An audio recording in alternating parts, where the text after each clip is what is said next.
तालीम कितनी है साजिदा? बीए किया हुआ मैंने। अच्छा, बीए किया हुआ? हाँ जी। तो काम और क्या क्या काम आता है? मैं मल्टी ऑपरेटर हूँ मशीनों की। इतनी पढ़ रही थी, ये अल्लाह की तरफ से कोई वसीला था कि जो आप लोग आए और मैं आपके पास भी बड़ी कामती हुई टांगों के साथ आई हूँ।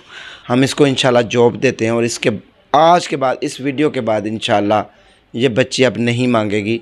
हम इसका ख़र्चा भी उठाने के लिए तैयार हैं। बिस्मिल्लाहिर्रहमानिर्रहीम। अस्सलाम वालेकुम नाज़रीन, मैं राजा नसीर हूँ, आप देखने आ रहे हैं डिजिटल मीडिया। नाज़रीन, मेरे साथ एक नौजवान बेटी मौजूद है जो कि चौराहे के ऊपर लोगों के आगे हाथ फैला रही थी, अपनी इज़्ज़त नफ्स फ़रोख्त कर रही थी।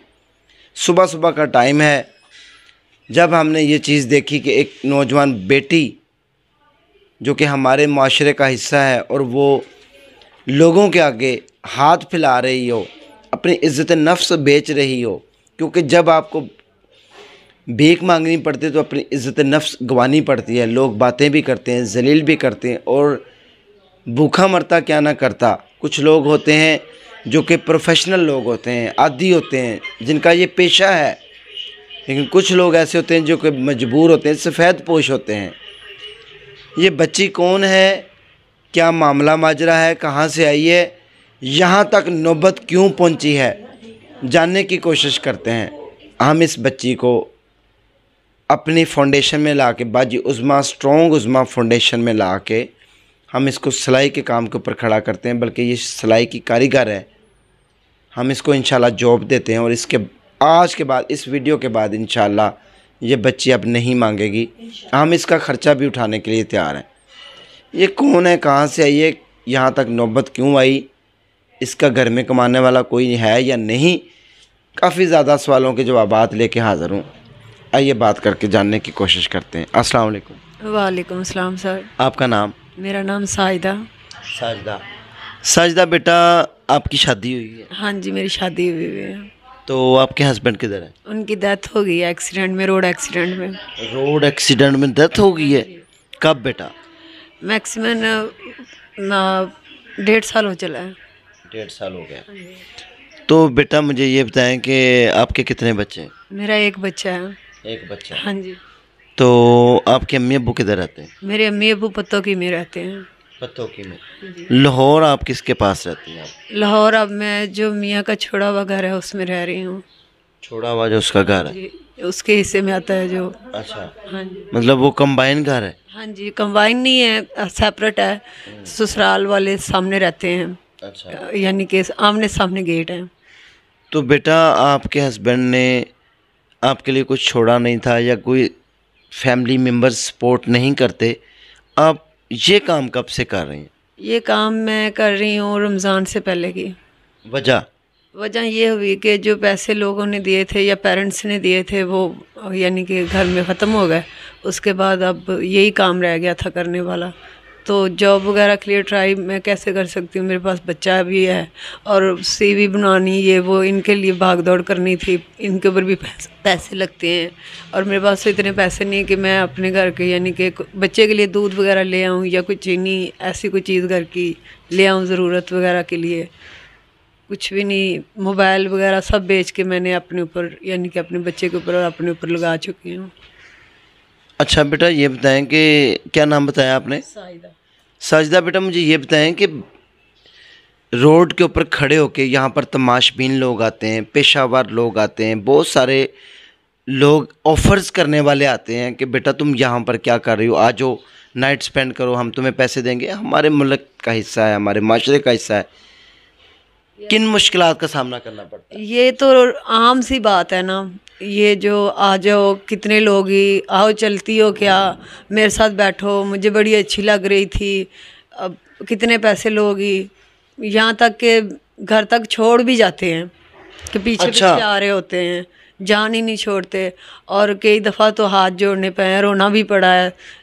कभी कभी गुस्सा नहीं आता है, लोग नहीं देखते हैं कि ये गुस्से में है कि नहीं है, क्योंकि रोना आ जाता है अपने हालात को देख के। ना आप रोए ना, आप हमारी बहन है, बेटियों की तरह है, बहन है आप हमारी छोटी।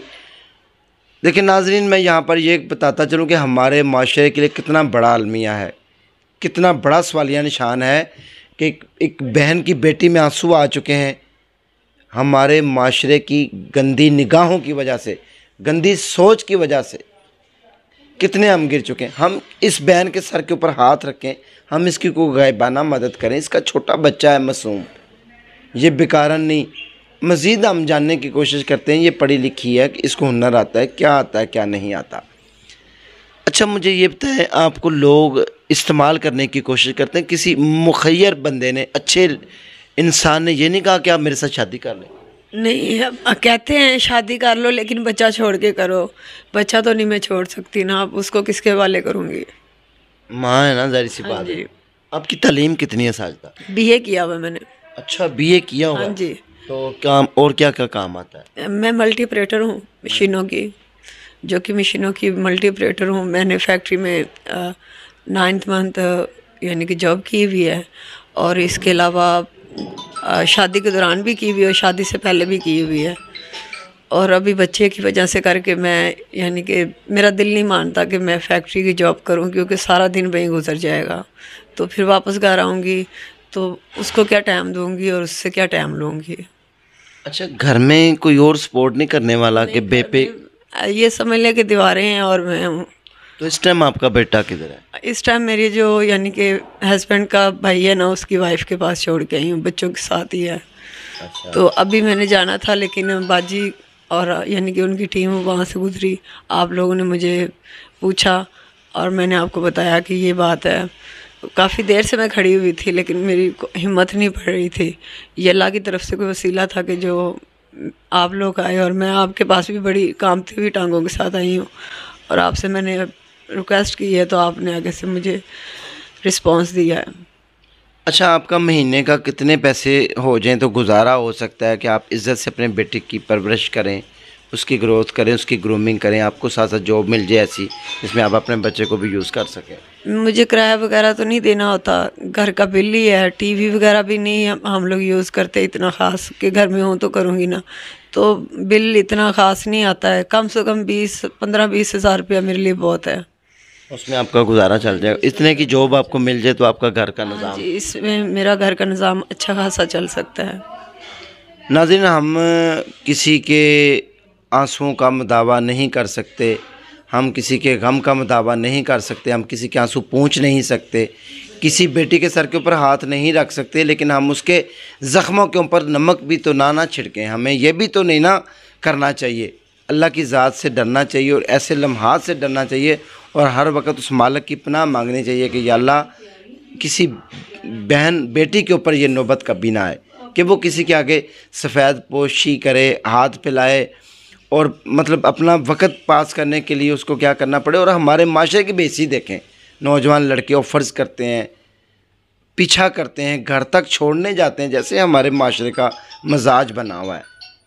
क्या पैगाम देना चाहोगी और आप क्या करना चाहोगी? इंशाल्लाह आपकी जॉब का इंतज़ाम हम करते हैं, आपको आज से ही जॉब स्टार्ट हो जाएगी, आपका ये काम ख़त्म हो जाएगा। क्या पैगाम देना चाहेंगे? मैं ये पैगाम देना चाहूँगी कि कोई भी इंसान है ना, तो वो किसी का मजाक ना बनाए। कि मांगने वाला है उसको ये सोचे कि पता नहीं किस मजबूरी के तहत ये हमारे सामने हाथ फैला रहा है, फर्स्ट। और सेकंड में ये कहूँगी कि जो लोग जॉब दे सकते हैं वो जॉब दें। हमारे जैसे लोगों को, जो पढ़े लिखे हैं, जिनको हुनर आता है, उनको मजबूर ना करें कि वो सड़कों पे भीख मांगें। ख़ास तौर पे जो जॉब देने वाले लोग हैं वो मजबूर करते हैं। फर्स्ट के उनकी जो डिमांड होती हैं, हम लोग वो डिमांड पूरी नहीं कर सकते। क्या डिमांड्स करते हैं? जो उनकी डिमांड्स ये होती हैं कि 1-2 दिन गुजरते हैं तो तीसरे दिन वो डिनर ऑफ़र करते हैं, लंच ऑफ़र करते हैं, टाइम स्पेंड करने को कहते हैं। तो हम ये नहीं कर सकते। आपको इस तरह हुआ है? हाँ जी, मेरे साथ इस तरह हुआ है, जिस वजह से मैं किसी के ऊपर भरोसा करके जॉब के लिए नहीं जाती हूँ। मुझे लोग कार्ड भी आप नाम बताएं ना, किसने इस तरह किया है, ताकि जो गुनाहगार चेहरे हैं सामने आने चाहिए। ये चूँकि अमर सद्दू की बात है, कोई इतनी हाई फाई वो यानी कि नहीं है शॉप, लेकिन वहाँ पर रिसेप्शन की जॉब के लिए मुझे अप्लाई किया गया था। तो मैंने 1-2 दिन वहाँ पे बैठ के तो कोशिश की है कि जिस जॉब को सीखूं, काम को, लेकिन सर का रिएक्शन ऐसा था कि वो जैसे मेरे साथ फ्री हो रहे हैं। और एक दिन उन्होंने ऑफ़र भी करवा दी, तो फिर मैंने उन्हें कहा कि मैं नहीं कर सकती। उन्होंने कहा कि मैं तो इसी वजह से आपको ये जॉब दे रहा था। किस चीज़ की शॉप थी वो शॉप थी ये गारमेंट्स सेल करने की ना। अच्छा, हाँ जी। तो आप जॉब के लिए गई थी? हाँ जी। 2-3 दिन ट्राई मांगने के लिए गई थी, तो उन्होंने मुझे जॉब ऑफर कर दी थी। अच्छा। तो मैंने कहा कि अच्छा चलो ये मेरे लिए अच्छा ऑफ़र है। मैंने क्योंकि यूट्यूब वगैरह पे देखा हुआ था कि लड़कियां रिसेप्शन पे काम भी करती हैं, अच्छी तरह सब कुछ कर रही, मैनेज हो रहा है। तो मैंने भी ट्राई किया कि चलो मैं रिसेप्शन की जॉब करके देखती हूँ क्या सपोर्ट मिलती है मुझे, लेकिन नहीं, उससे मुझे कोई सपोर्ट नहीं मिली, बल्कि मेरा 1 वीक ही ख़राब हुआ है। नाज़रीन, आप अंदाज़ा लगा सकते हैं हमारे जिस माशरे की इस बेहिसी का, यहाँ से आप अंदाज़ा लगाएं कि हम कितने इखलाकी तौर के ऊपर गिर चुके हैं। हमारा इखलाक किस हद तक खड़ा है, कहाँ खड़े हैं हम हमारा इमेज क्या है, हम लोगों को क्या दे रहे हैं, इस बेटी के जहन में क्या इमेज चल रही है। एक आम बंदे के बारे में, एक अच्छे इज़्ज़तदार बंदे के बारे में भी ये सब कुछ वही सोच रही है जो इसके साथ बीती है। ये सबको एक ही निगाह से देख रही है। अब इसकी निगाह में सब चोर हैं। नाज़रीन, हमें अपना किरदार को मस्बत रखना चाहिए, पैगाम मस्बत देना चाहिए, ना कि घटिया किरदार अदा करना चाहिए, ताकि जो है हम किसी को कोई अच्छा और मस्बत पैगाम दे सकें, किसी के सर के ऊपर हाथ रख सकें, ना कि किसी की इज़्ज़त उछाल सकें। नाज़रीन, इंशाल्लाह हम इसकी ज़िम्मेदारी लेते हैं, हम इनके इंशाल्लाह काम आएंगे और सारे जो हो सकेगा हम इसकी हेल्प करेंगे और बहन बना के करेंगे। सरेआम कह रहे हैं, हमारी ये बहन है, इंशाल्लाह बेटियों की तरह। नाज़रीन, यही किरदार हर बंदे का होगा तो हमारा माशरा आगे बढ़ सकेगा। अगर नेगेटिव और घटिया सोच रही तो हम ज़िंदगी में कभी आगे नहीं बढ़ सकेंगे। नाज़रीन, इसी के साथ अपने हौसला अफजाई को इजाज़त दें, दुआओं में याद रखें। नेक्स्ट टाइम दोबारा मिलेंगे। अल्लाह हाफिज़।